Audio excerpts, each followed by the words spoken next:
So mise en place translates to put in place. So if you're going to do anything, you just put the things in place that you need. And if you ever watch any cooking video ever, that's what they do. That's why everything's like in little bowls. They've got their mise en place out. Because like what's one of the easiest ways to mess up a recipe, but that you know how to do, is just forget a step, right, or an ingredient or something. And so if you put everything out first, you're slowly checking it before things are burning, and then it's just a nice reminder that it's all there. And so whether I'm making eggs or building a bus or a new home, like, to get all the pieces in place is nice. Mm-hmm. When I'm working with teams of people, I make sure I'm like, what do they need, right, to do their jobs. This is like the only eggs I like to make. It's not the only eggs I can. Eggs, well, I'll rewind. Eggs are such a great way to practice your culinary prowess if you're new. They're like, culinary wise, they're a blank canvas. You know, flavor, you can add any flavor to it you want. Structurally, there's so many different things you can do with it. Just think about breakfast eggs. You can have them sunny side up, over easy, scrambled, poached, it's hard boiled, right? Soft boiled, and then you can put it in drinks. I know as a bartender, if you have a margarita that's like quality, and it gets frothy when they shake it, which it should, that's egg white.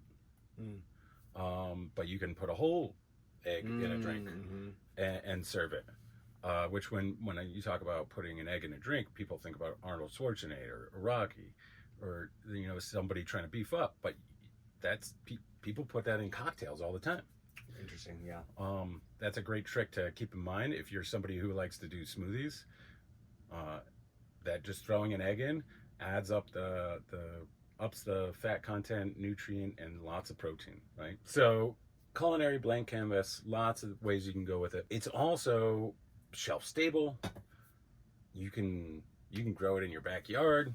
Mm-hmm. Even in a city, you can have chickens in your backyard, depending on the zoning or whatever. It's one of these things that, like, I feel like it can't get too corrupt, because people can go find like a great version of it and be like, oh wow, like this cheap egg is like, you can see it ends up being watery or all sorts of stuff. So it's shelf stable, it's natural, it's easy. There's so many great things. So if you're starting your culinary adventure, eggs is such a great way to go. And one of the way I like to cook eggs is the way I like to cook everything, where it's just gentle. Nature, proteins, food doesn't really do well if you just fry the crap out of it.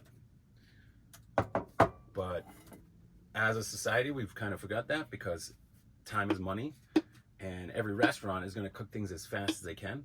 There's a reason why every restaurant has fryer laters, because you're boiling stuff in fat. Yep, that makes sense, because it's all for speed. Yeah. A bunch of fat hot water will cook it way quicker than frying it on the stovetop.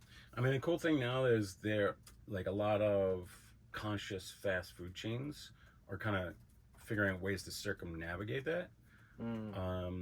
Chipotle is like the first one of, like, they cook everything in advance and then they just reheat it or keep it warm on like a buffet thing, and then they put it together for you, right? Right. So it's just a great idea to cook things slowly. So how do you cook an egg slowly? When you're cooking, it's really like, oh, what can you notice? What are your senses noticing? And for me, with the egg, it's, can I hear it? And if you can hear it frying, and like you're cooking it too hot.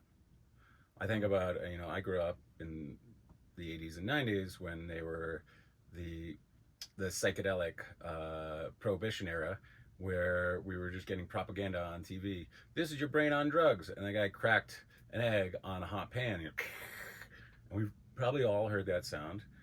every breakfast joint or greasy spoon, they're all frying the crap out of every egg because they're trying to get everything out.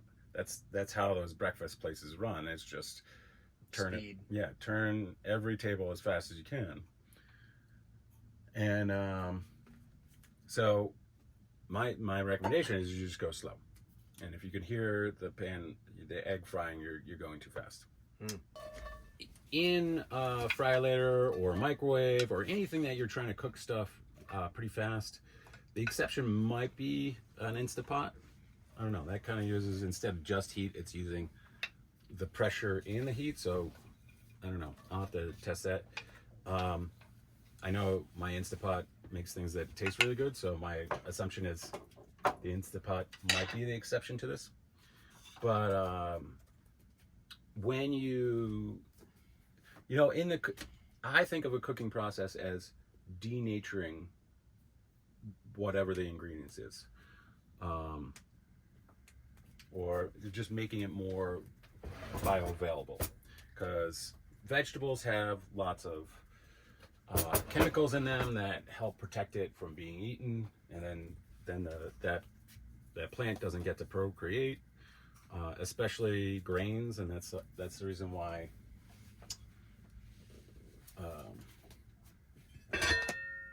that's the reason why wheat and all those wheat, oats, and all that stuff have such complicated cooking processes, because there's chemicals in there that we need to like denature and kind of circumnavigate so that we can get something from it.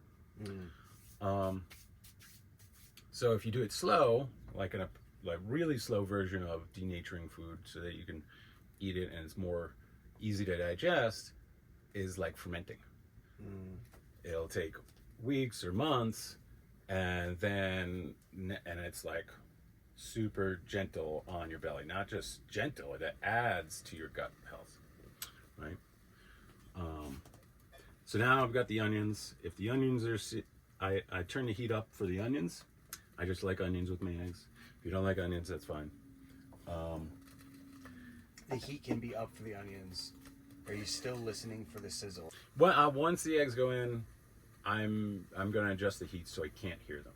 Got it. And I'm going to just keep pushing around the eggs.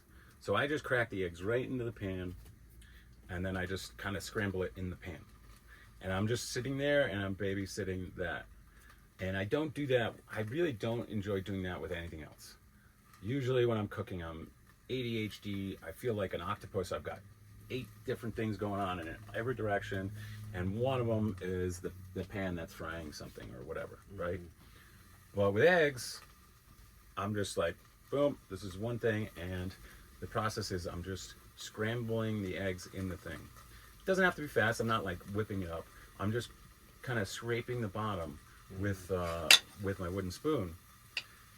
And what that'll do is you have the egg white and the egg yolk.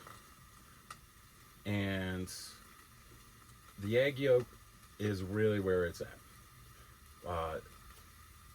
When they study it in labs, they found that your egg white is better absorbed when it's cooked, and the egg yolk when it's not. So like your sunny side up egg is the most nutritious way to have an egg. White's cooked, yolk is runny, or a soft boiled egg, or a runny poached egg, that kind of style. And so all it is the yolk cooks at a different temperature than the white. And so we can do that with a scrambled egg by just keeping it low temperature and then just moving around consistently, and you're watching it. I think that it's interesting that the egg yolk is more nutritious runny. I don't think that, I've never heard of that. I didn't know that. Yeah. I mean, it makes sense, I guess, in the sense like when I have a really, really, really really cooked egg, I can kind of tell. I'm like, this is like a little bit like dry. It's like kind of pushed this thing too far, and it almost like whitens even the egg yolk. And I'm talking about seriously cooked. Yeah. You know what I mean? Like, and I can tell that there's a lot less nutritional value. I don't know how I can tell. I just feel it. I'm like, this doesn't feel as like good.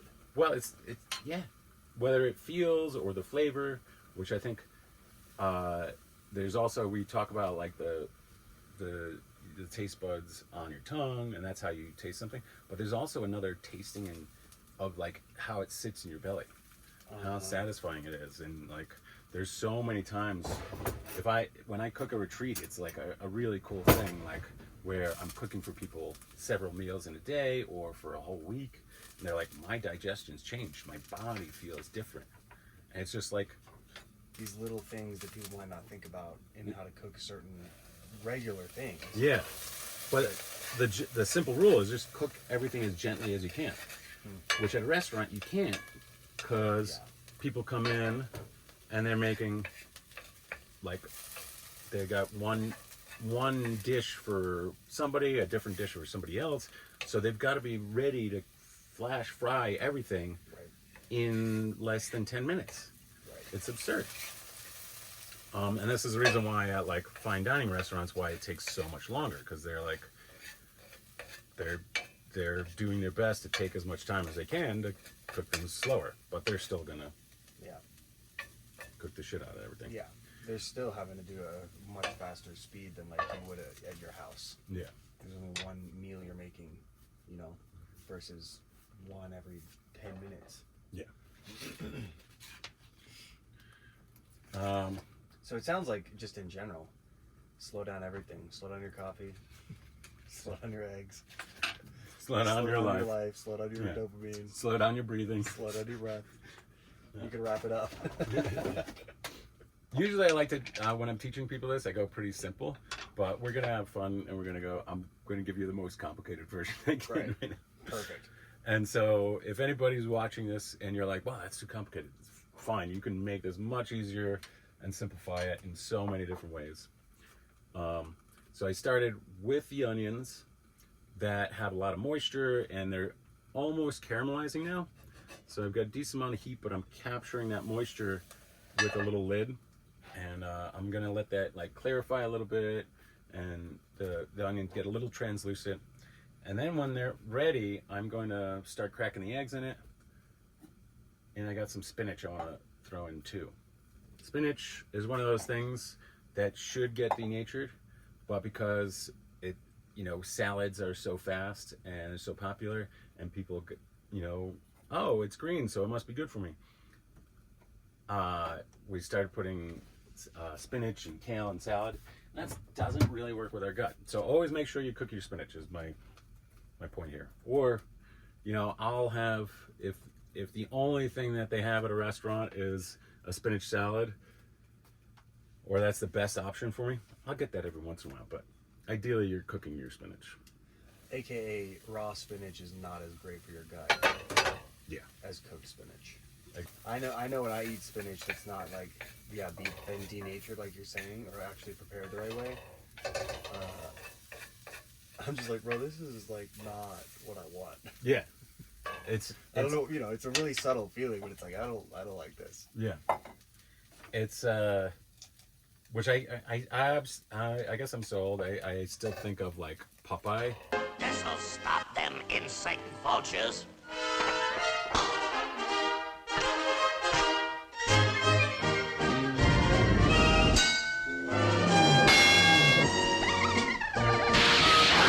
There was a whole cartoon about a guy who just ate canned spinach, and like I don't know anybody who eats it or have seen canned spinach used anywhere. Yeah, like who's gotten gains like Popeye off of the can of spinach diet? Yeah, if you're watching this, who eats canned spinach? Let me know in the comments. Would you say canned spinach is denatured? Because it's at least got something going on in there. That's not like so much like just the dry. Yeah. Well, I do use frozen spinach. I don't mind frozen fruits and vegetables so much, because it's, you know, like to get things to the grocery store, they've got to pick it before it's ripe, let it ripen on the way there, and whatever dust and chemicals they have to spray on it to get it to last that long. Just so you know, anything that says organic that also crosses a country's border they're going to spray it at the border. They don't want the bugs from Mexico coming into the U.S. or vice versa. And so, yeah, your organic stuff from Mexico.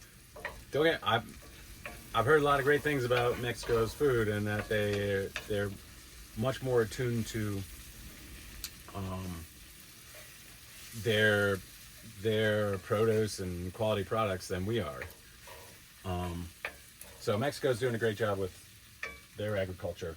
U.S. not. And still, it's going to get sprayed when it comes into town. And it's going to get sprayed. Yeah. All right, so I got my onions are cooking. They're a little translucent. You can go full caramelize them first if you want. Then I add the spinach, let that cook down just a little bit. Happens super quick, right? And now I'm gonna crack the egg in. But yeah, frozen fruits and vegetables. It's like, ideally, to make the best product, they're going to pull it when it's its ripest and flash freeze it in a fairly chemical-free environment. Now, there's way more energy involving keeping it frozen as it gets to you, but, you know, I'm personally, as somebody who's obsessed with food and treating my body the best I can, and understanding that the only perfect answer is you start growing your own food in your backyard. I don't have the money and energy to do that, but I don't mind paying extra for fruits and vegetables that are frozen. That's fine. And so frozen spinach is a great option, in my opinion. Fairly cheap, and then, you know, it comes in like a block, whereas that much spinach, to get to that, it would have to start with like a giant amount of spinach. So, Right. yeah, probably. So Popeye probably was eating denatured spinach, or at least it looks like it. How many eggs you want? 3 sounds great. 3 is good. Yeah, 2 is never enough eggs for anybody. How many? I love that. It's just not enough protein. Like, So on average, at least 3, if not, what, 5? What's the top limit of that? You say 2 is never enough. What's the top limit of that? well, so what we're talking about is like protein, how much protein people need, and 2 is just not enough, right?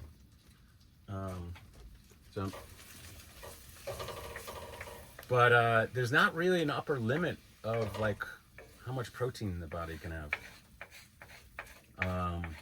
For example, there's lots of my friends who've changed their health, and see, now I put the eggs in there and it stopped sizzling because the pan was decent amount of hot. There was only the vegetables where that energy was going to, but now there's these eggs which were came out of the fridge and were still kind of cold. We also have some capers I'm gonna throw in there. But yeah, so for protein, there was a recommendation of like 1 gram per pound of body fat or body weight. So if you're 180 pounds, you need 180 grams of protein through the day. I don't know. We should edit that out. You could put text. Yeah. I don't asterisk. This is the actual number. Let's do that. I used to try and count numbers and stuff, but I had like disordered eating. So when I was younger, and that's kind of why I got into this. So counting the numbers and making food and nourishment about like a math problem and trying to keep track of all the variables of, am I having enough electrolytes and this, and it's too much. It doesn't make sense to me. Mm-hmm. I'd much rather focus on how does it feel. Mm-hmm. But the point is, like scientifically wise, there's no upper limit of how much protein you can have. And the perfect example that proves this is there's lots of people on the carnivore diet who are not just making it work, but are thriving. Mm. So your body can do that. Don't you research that stuff before you jump into that much. But yeah, So I want to make sure it doesn't burn. And so I'm just going around scraping off the stuff that is gonna kind of stuck on there and is kind of burning. Or will burn if it just stays there. Which is a great thing to like kind of understand about how cooking goes. The heat's coming from the bottom, so the stuff on the bottom is gonna keep cooking. But if I come over and I just push things around, something else gets on the bottom, and a different part of it cooks. And so you can see it's getting a little bit more and more solidified. Can't hear the eggs. I could turn up the temperature and you still wouldn't be able to hear it. But there's nothing wrong with you just going a little slower. You basically just have to work a little faster to keep up with the heat. Yeah. You're working with the heat, so the slower you go, Yeah. the healthier lifestyle will be. Yeah.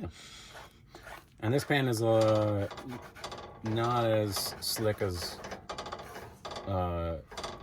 it's not as non-stick as I would like. So like I'm having a little trouble scrape things off, but if you have a nice non-stick pan, it's even easier. And you can see the yolks, I'm getting pretty solid. It's tough to tell when you have onions and other things, but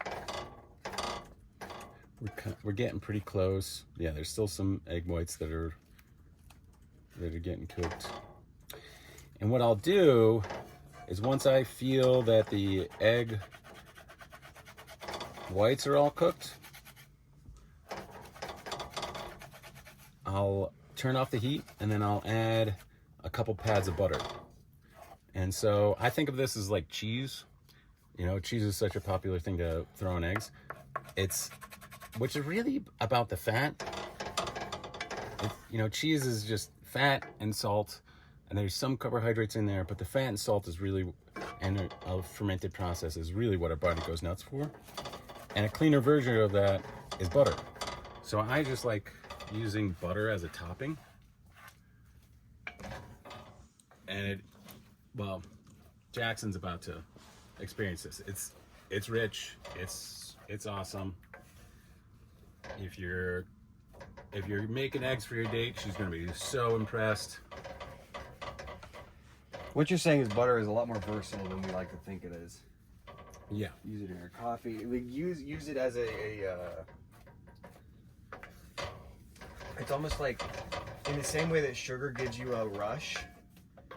It sounds like butter gives you a regulation, meaning like it helps to like slow the body down. It helps to like keep the body in a healthier pace. Yeah. Than maybe some of these highs that we're getting from all these kind of chemicals and sugar and like Skittles, Yeah. or whatever. Yeah. And I think it's such an important thing to focus on, is because if you watch like Food Network or so many of the cooking shows, they're like, you got Paula Deen, she's like the butter queen, and like, oh yeah, and it kind of gets scapegoated of like, oh, this is the reason why people are fat, because Norma Jean just throws all the butter on everything, and then she's she's larger, and that's what it is. It's like, no, she's larger because she's eating mainly fried food, fried carbohydrates, gross stuff, lots of bread, lots of carbohydrates, and then puts butter on top of that. But if you're like, The butter's not the problem. yeah, if you're eating protein and vegetables, not excessive carbohydrates, you're not going to get fat. And the butter is just adding the actual like fuel your body needs. Yeah. So I turned off the heat, butter's in there, kind of still scraping off whatever's left on the bottom. And so there's a couple of different terms for this cooking. You can call it a soft scramble. There's a British term called snotty eggs, which is gross and I love it. So I'll call it that. But I threw some salt on the onions, but I'll guess I can taste it and see how the.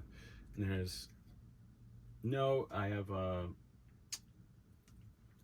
salt-free butter. It's actually pretty good. So I won't add any extra salt. And then let's see.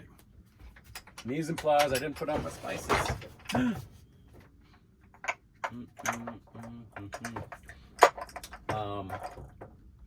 And instead of using pepper, I like to use oregano. Why? Pepper is, you know, we think of like salt and pepper as a team. They just go together. And pepper's fine, but it's not salt. It's not the same as salt. Salt is like, you need that in your body to run. It's when it's in water, we call it electrolytes. It's the minerals that your body needs. One of the fuel sources, like on a cellular level, your body needs that fuel.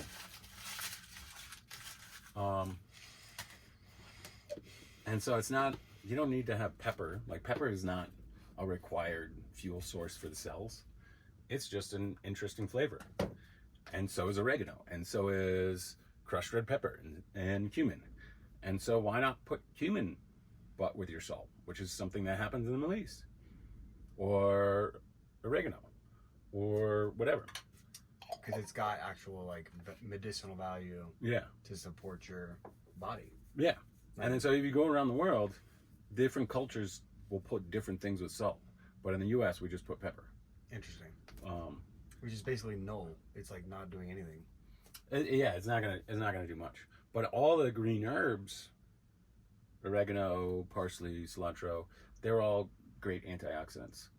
An antioxidant being something that reverses the oxidation process in the body, which happens with sugar and rancid oils, which if you eat at a restaurant, you're for sure gonna have. If you don't really dial in how to care for and buy high quality oils, you're going to have oxidative stress. Even just physical stress in the body is going to cause oxidative stress. So why not throw oregano rather than pepper that has the potential to shift that for you. I got this fresh heirloom tomato, so we're gonna have that with our eggs this morning too. Delicious.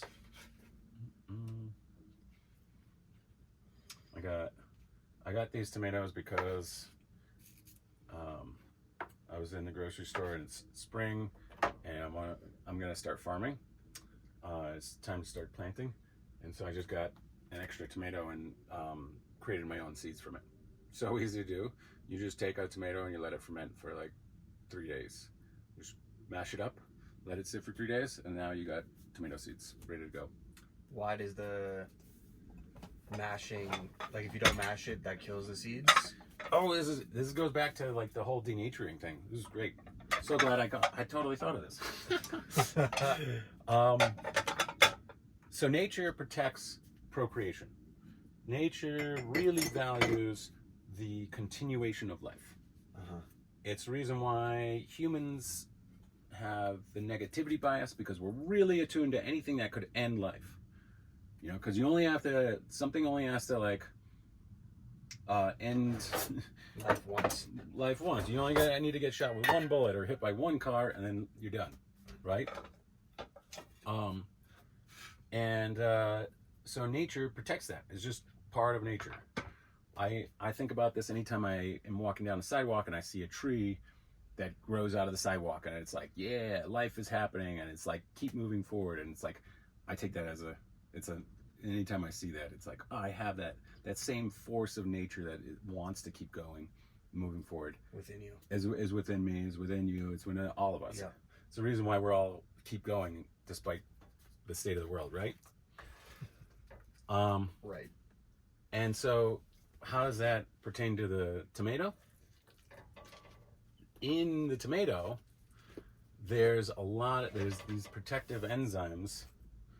Maybe you can kind of see it right around the seed. And it's like this gel that's just supposed to protect the seed until it's ready to go. Can you see that? Lift it up a little bit. Yeah, right there. Yeah.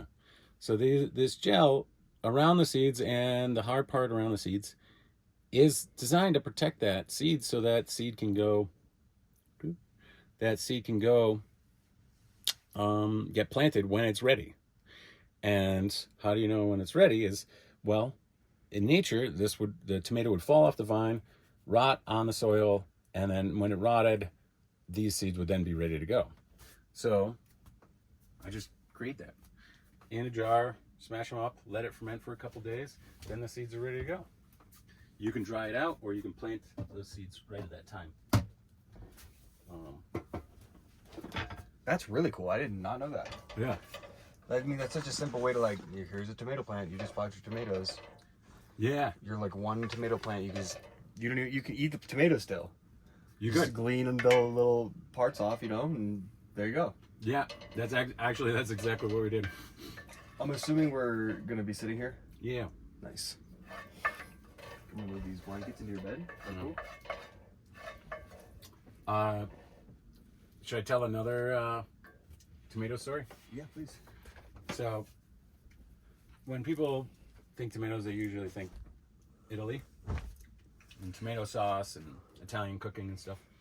And tomatoes were not native to Italy. They actually came from Central America via Christopher Columbus. Oh wow. That was like one of the things, like, I made it to the Americas or India. Yeah. Interesting. I didn't know that. And like we've got gold and Tomato. this tomato, and Italians thought it was gross. It was like, what is this gross fruit? But after years of Italian chefs working with it and figuring out how to work with it, they developed traditional Italian sauces where they remove the skin and the seeds, and it's just the pulp of the tomatoes. And that you can imagine removing the seeds of the tomato, the skins of the tomato. That is going to take a lot of time and energy.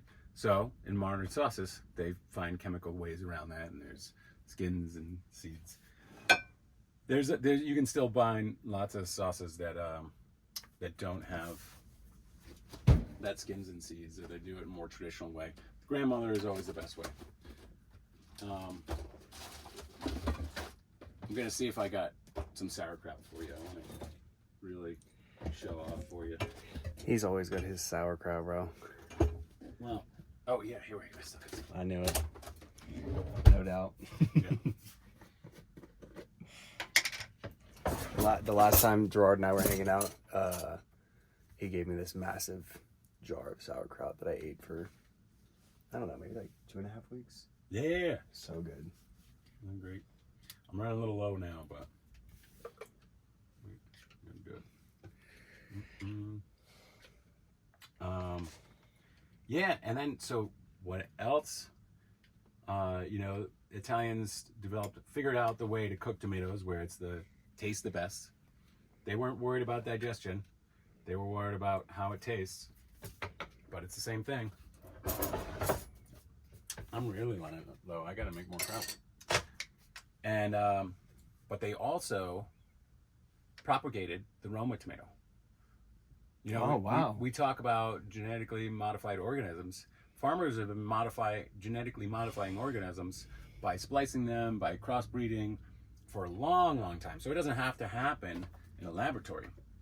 And the Roma tomato is the least seeds, most meat in the tomato per tomato there is. And that's, why we have that.